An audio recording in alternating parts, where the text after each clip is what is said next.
Thanks for tuning in to You See Me, focusing on the battle of self-love, acceptance, abuse, spirituality, and much more. Your host, Tina Wynn, will be sharing various ways and strategies that she used to overcome grief, addiction, and depression. You See Me is a self-expressed term Tina uses as a way of making people see the real you. For people to see you, you must first see yourself. Hi, guys, and welcome back to the You See Me podcast. I am your host, Mrs. Tina Wynn Bridges, and you can find me right here on the We Empower Network or at youseeme-tw.com every Saturday at 7 p.m. You can find. This is episode number 4 again, and we are in season number 3. So guys, we have been talking about relationships all the month of January. And as we wrap up our conversation on relationships, I wanted to talk to you guys about parenting. You know, what was your relationship like with your parents? Did you even know them? Did they know you? You know, because sometimes we can know a person without knowing a person. We know of people, or we think we know of them based off certain encounters with them or stories we've heard regarding them. But for those of us that got the opportunity to know our birth parents, you know, or whatever form of parents that you may have had, whether natural, step, guardians, all of us have had some form of parents in our lives at one point or another, or people who played parent figures at one point or another. Did you allow your parents to guide your journey, or did you try to do things your own way? Because were you, I guess what I'm asking is, were you or are you good at doing what you were told and following directions given by others? Because following directions was never a problem for Tina or for Quita. It was following the directions of others. Some of us, we love to take our own direction. And when building relationships, we go into it one-sided, because if someone tries to guide us or direct us, we feel like they're giving us orders or trying to tell us what to do. And a lot of times that stems from the relationship that we had with our parents. And for me, following the orders of others took work, and it's taken work. I'm still not good at following the orders or directions of others. And the only way that I am able today to take the orders and directions of others is because I do daily self-reflection, guys. And remember, we reflect daily so that we can always and continuously see ourselves. If I did not spend time with myself, I would have no idea what my character defects of myself look like. I wouldn't know the goods and the bads of Tina, and I would have never been able to have a healthy relationship with anyone, myself, not no one. And the fact of the matter is, some of us had our parents in our lives and some of us didn't, but we had no relationship with our parents. Not everyone knows what it's like to have a relationship with a parent. And some of us had a relationship, but we just still chose to do things our way. Following orders or directions will never be an asset that we obtain. Then you have the parents who were there. They were there physically in their child's lives, but they were absent from any type of emotional or mental support. They was just the body, not a connection, you know. And we discussed that in some of our earlier episodes, having people present there for you. And folks, there must be some sort of connection prevalent for any relationship to grow or last, even if it is parental. Otherwise, the relationship is considered toxic. And so these are the types of parents that I wanted to discuss. The toxic parenting. They were in their child's life, but toxic to the well being of that child. There was no bonding, there was no comforting, communicating, love, support, or affection. None of the things that draws a child closer to their parent or a parent closer to their child. And the reason parenting is one of the most important relationships, on top of one of the first relationships that we will ever have in life, is that most of us we go through life and the remaining of our relationships are built off of the relationship we have with our parents. And it is important to know what type of parenting you received versus the type of parenting you would have liked to receive. Because the relationship between parent and child is just like any other. It's just like any other relationship that you will ever have. There should be a fair exchange of give and take. And a lot of us, we lack the reciprocation that is necessary in building a healthy relationship with other people because we didn't have a healthy relationship with our parents. We don't know how to take directives. We never had that mother-daughter or father-son. We never had none of that. So taking orders and directions from people, what is the first thing you hear? Oh, you're not my mother, you're not my father. We lack the skills necessary in being parenting.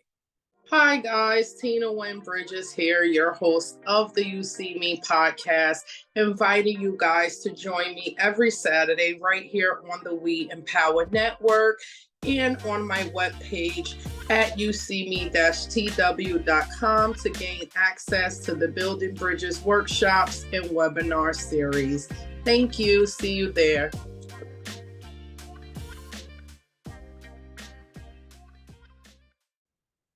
And those skills are very necessary when we trying to parent our own children.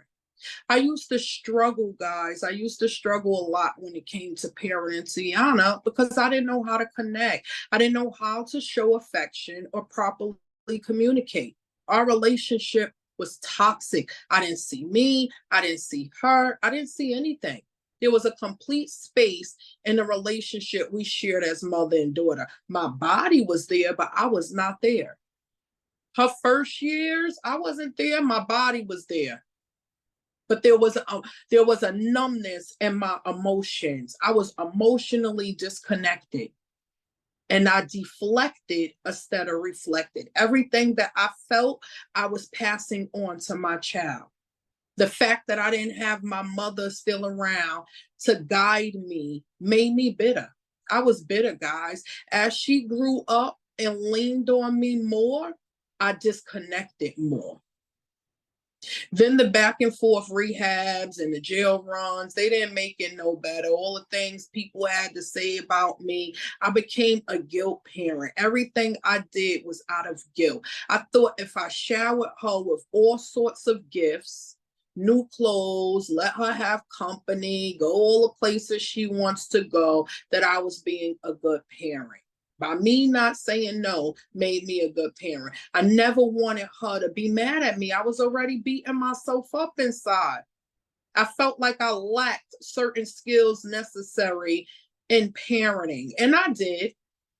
And quick sidebar, guys, trying to be friends with your children is the worst parenting ever, at least in my opinion. You know, my mother, she used to make it clear to us, I'm not your friend. I will never be your friend. I don't care if you like me. And if what I'm doing in your life is not enough for you, there's places that I could take you and drop you off, and I will not get in trouble. My mother didn't care about trying to be our friend, guys. She didn't care if we liked us. But for Tina, because Tina was so lost, the toxicity that I put onto Tiana because I cared, if I wanted her to like me, I wanted her to love me, I wanted her I didn't accept the fact that as her parent, I was put there to direct her. I thought that I was being a good mother if I didn't tell my child no. And my mother will often stop me from going to certain friends' houses. You know, her rebuttal would always be, I don't know them or their parents. I have no clue how they live or what they got going on over there. So you not going on over there. And I felt like I got a no for everything. I found myself handling my child differently because of my bitterness, because of all the bitterness that I had inside. I didn't want to do anything the way my mother did or treat my child the way I was being treated. My guilt and absence of my mother not being there convinced me I would never tell her no. I thought that, guys, and I know that sounds silly. I thought that, oh no, I could never tell my child no. Right. I know y'all laughing at me. And more of a reason for you guys to work on you, because when you don't see you, the things you will lead yourself to believe is insane, and you will carry that into your relationships. You will dispense that onto your children, and you will become a very, very toxic parent. The enemy will do numbers on your thoughts. You will be beyond confused and doing all sorts of unrecognizable things. You won't even know who you are.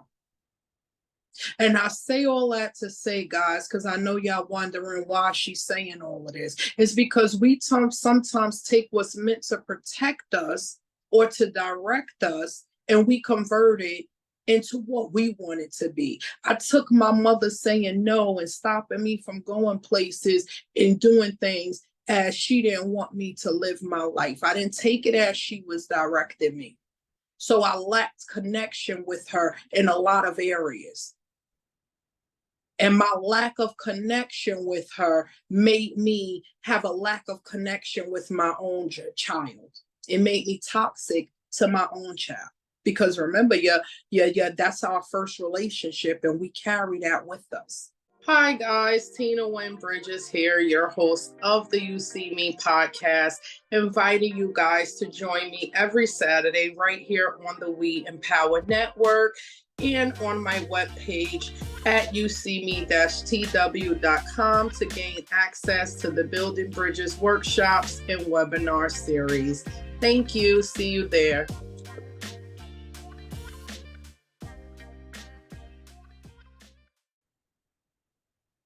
You can't connect with anyone if you don't know how to connect with yourself. And I didn't know how to connect with myself. And when it comes to parenting, my relationship with my dad was a little bit different. And as kids and parents, we're going to always have multiple differences. Tina just didn't like the word no, and I still don't. I'm the baby, guys. And sometimes the brat in me does not like to hear the word no. She surfaces, I see me, and I'm aware I be having adult tantrums. I be just throwing fits, especially with my husband. I don't like the word no. But that is a boundary that we must incorporate into our relationships so that they can stay healthy and balanced. And it wasn't until losing my mother that I was even able to have a relationship with my dad. We had a number of differences, me and my father. I was very rebellious. I debated anything he advised me of, anything I could do to be defiant because I didn't see him. I allowed everyone's views and opinions of who my father was to become mine, and I never gave him a fair chance to be a part of my life. Up until my mother passed away and I started dealing with me and seeing me. And remember, we have to be able to do certain things, guys. I wasn't able to love or communicate or let people in. That's not something that Tina was taught how to do. Life had taught me how to foster my feelings, how to run away, how to escape, how to mask. Those are the things that I knew how to do. Once I started to see me, guys, I saw every single thing differently. I started to see my child differently. I started to see how my parents parented me and how I want to be a parent differently. And that's when I began to actually be a parent to her and not just a parent of her. Going anywhere, doing anything, her being mad at me for saying no, none of that even enters my mind today. Tiana always mad at me for something, and as long as she mad at me, I know that I'm doing a good job.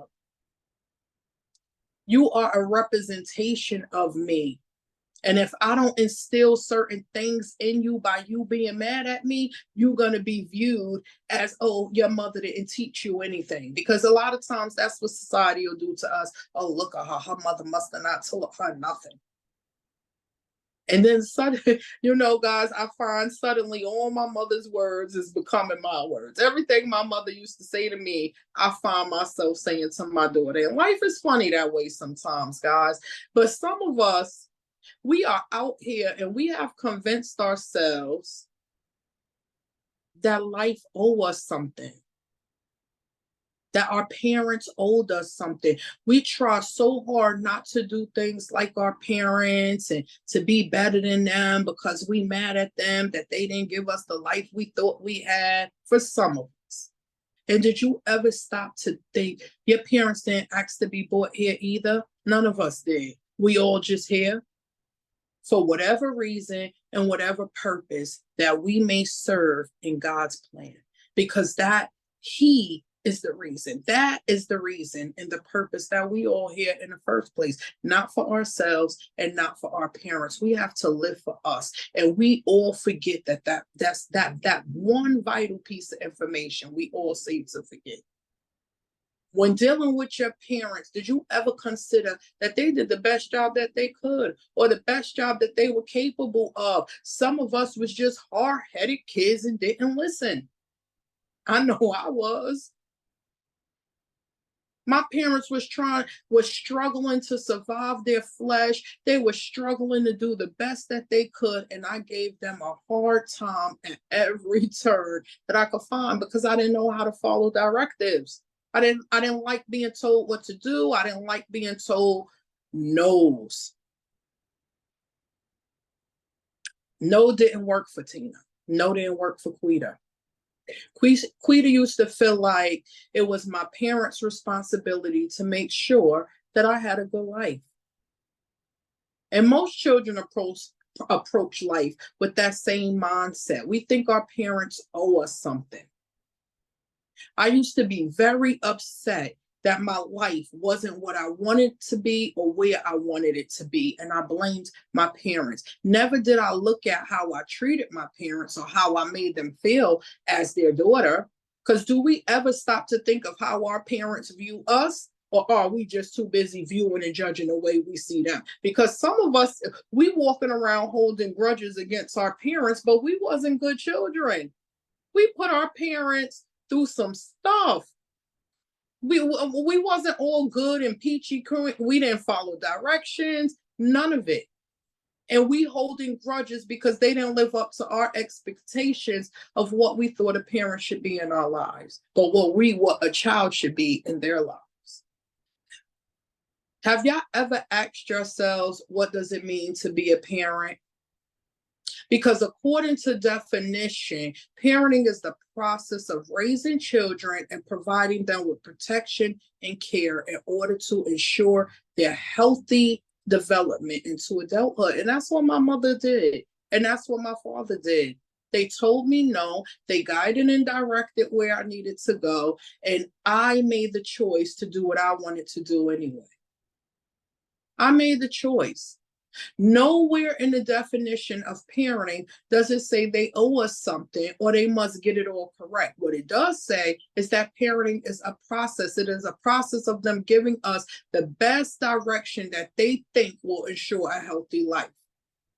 It is up to us as the child to listen, incorporate, and follow. No one is born with directions on how to parent. And in my experience, every child will have a different experience with their parent anyway. So a parent is learning as they go. My view of what my parents was to me is not the same as what it was to my siblings. We all have our own opinions. And even though the love was dispersed evenly, we all embraced it unequally. And although I didn't agree with my parents at all times, they did what was in the best interest of my healthy future. And although Tiana don't and never will probably agree, I let her make her own choices. I don't own that child. I'm just her parent. Life is about choices, guys. And just because I am the parent doesn't mean I own her choices. My parents didn't own mine. And the toxicity of it, I carried with me into other relationships.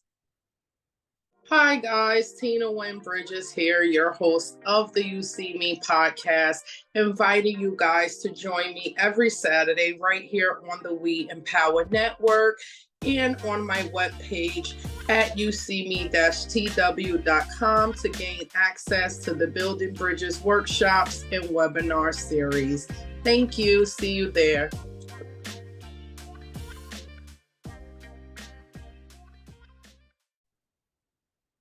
I didn't know how to allow Tiana to make her own decisions at first. I thought I had to guide and direct all her decisions until I started realizing, Tina, that is toxic. She is a human being and you have to allow her to make her own choices. Meaning we can show them the way, but it is up to them to take it or to leave it. Life is a choice. And a person is going to make whatever choice that they're going to make. And just because we are that child's parent doesn't mean we get to make that child for us. Parents are sent to guide our choices, not make them for us. And your relationship with your parents is your first encounter of what a relationship should be like or could be like. And most of us, because we lacked a connectivity in that relationship and we never learned how to connect, how to open up, or how to truly let others in, some of us are treating God the same way. Yeah, because that's the importance of this conversation. How are you treating God? What is your relationship like with God? Because y'all proclaiming him as your father, so are y'all allowing him to guide and direct your footsteps? Because some of us, we're not used to someone providing comfort or support or someone guiding our direction. We're not used to being able to properly and effectively communicate. Because our relationship with our parents, we lacked necessary knowledge and ability to communicate. So we carry that into our relationship with our Father in heaven. See, for me, talking with my mother came easier than talking with my dad, because when he was around, if he wasn't under the influence, talking about feelings, that still wasn't an option because there was a lack in connection. I wasn't comfortable or capable of having these types of conversations with my father. My lack of connectivity to my father here on earth made it hard for me to follow the direction of my Father in heaven.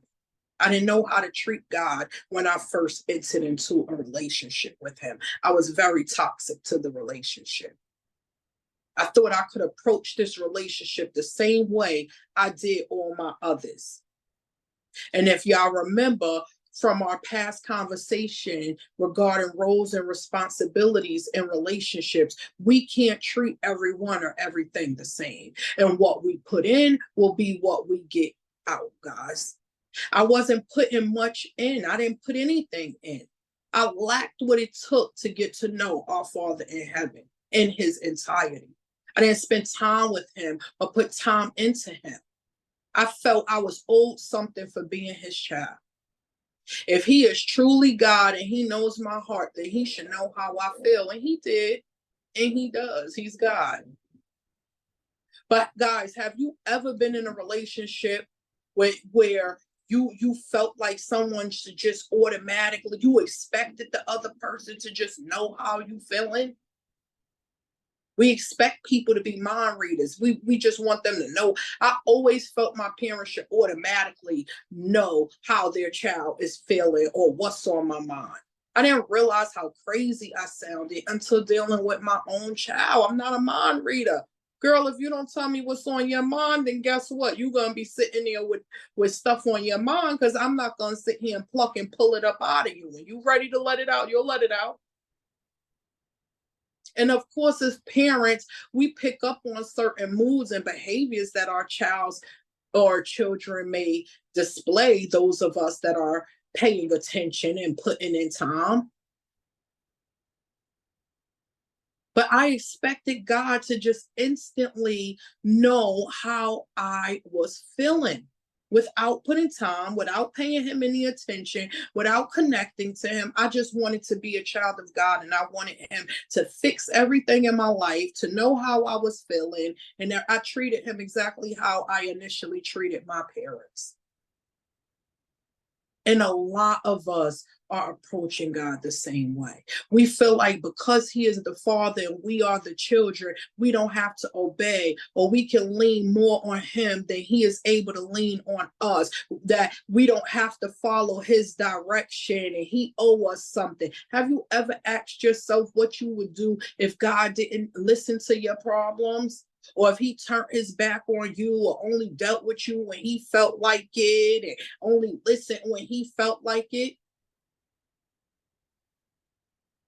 Because God don't treat us the way we treat him. And a lot of us is putting him into an unequal, toxic relationship. And being we have been discussing healthy relationships all month, we need to be trying to enter, not trying, excuse me, we need to be entering into a healthy relationship, not only with ourselves and with others, but with God as well, because that is a relationship, guys. You will never be able to fully connect to the Spirit or know what it is to truly embrace the Spirit of God without having a real relationship with him. The Bible teaches us, to all who did receive him, to those who believed in his name, he gave the right to become children of God. It is a right that was given to you. And relationships is give and take. Remember, we all have the same right to become a child of God, but it is a choice. He has given us something. What are we giving back to him? He gave us a choice to become his child. And he said, I will lead and direct your footsteps. But a lot of us, we leaning on our own understanding. We're bringing toxicity into that relationship. And then we wondering why we not blessed, because we giving God something 1 minute, but then we taking it back and wanting to do it. We not trusting him fully because we're toxic. We don't know how to connect. Your parents can't give you, nor could anyone else give you, hope, faith, or fight for your salvation. That's a choice for you. And some of us are walking around thinking we are children of God, or abusing being a child of God, and we haven't even chose God. We must first choose him for him to choose us. It is a fair exchange of give and take. When accepting God as your father, you got to give just as much as you want to take.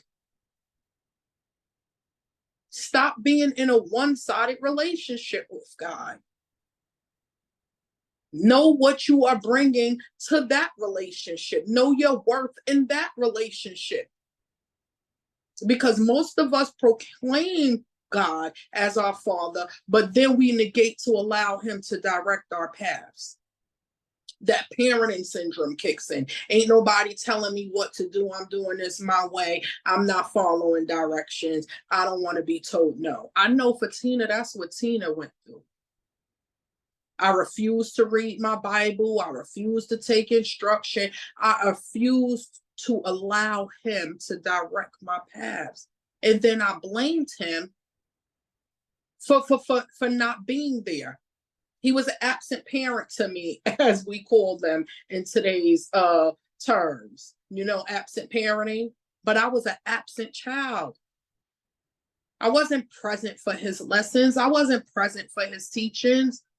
So we believe in his name enough to claim him as our father, but that's as far as the relationship goes, because we're not able to connect or let anyone in. So we push God aside like we did our parents. And that's what I did. But then we expect him to be there anytime we need him. And that's not how God works. We have to fully accept him. There wasn't a balance in give and take. And I felt it in our relationship.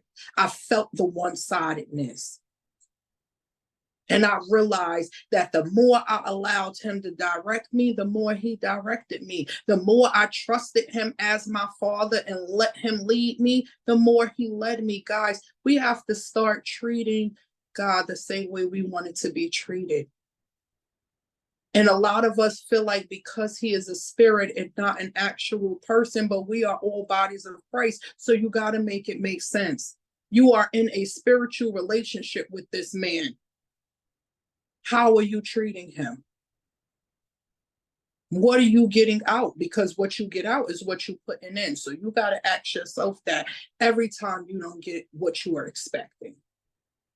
Because there's there's a number of promises in that Bible with your name on it. But are you reading it? Are you putting the time into it? Are you building a healthy relationship with it?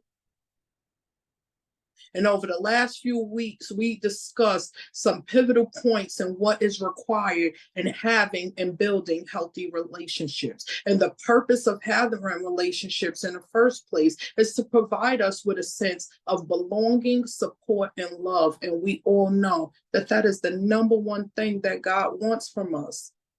Healthy relationships provide us with people we can share our lives with, our hurts and pains, and grow together with. But we have to do it together. And some of us are trying to approach God alone. Everything is one-sided. We're not including him in any of our thoughts or actions, but we want him to parent us. We want him to be our Father in heaven. And we just went over the definition. So are we allowing him to guide and lead the way?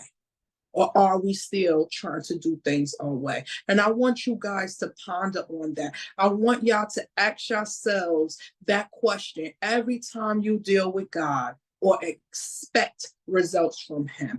Am I being an obedient child and following my father's orders, or am I having a one-sided relationship with him? Am I toxic to the relationship? Am I allowing myself to be parenting? Can he depend on me as his child? And does he say nice things to the angels about me?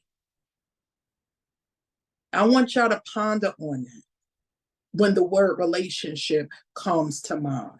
Do I have a healthy, balanced relationship with my Father in heaven? I want that to be your mission statement when approaching all relationships. So as we wrap up our conversation, guys, on relationships, remember, having healthy relationships can not only improve your mood and your mental health, but your overall well-being. You will feel better. You will know your worth. You will feel joy and happiness knowing that you are in a healthy relationship. In a healthy relationship, there is no imbalance of power. Each involved party respect each other's independence and they share decisions without fears. There is a equal exchange, of give and take. Remember, what we put in is what we put out. And we got to stop expecting to get so much out of God, but not willing to put anything into us. Remember, seeing yourself is a crucial part of all these relationships, guys, because in order to see anybody, you have to see yourself. We are mirrored reflections of each other. And in order to create positive, strong communication, trust, loyalty, patience, and understanding for others, you must first have it for yourself. You can't give somebody something that you are not willing to give yourself. And a lot of us, we can't add this to our relationship with God because we don't know how to add it to the relationship that we are having with ourselves. And all these things help develop love for others and love for self, which is what God wants from each and every single one of us, for us to be obedient so he could bless us. And he does this through love for self and love for one another, which is what we will be discussing all February, some of the various things that love brings about. So join me, guys, next Saturday as we dive into some of these love topics. I want you guys to go out, let God instruct you, and make you a choice to be in a good relationship with Him, with yourself, and with others. Spend this year building healthy relationships, then come back and continue to see me so that we can build a healthy relationship. Until next time, guys.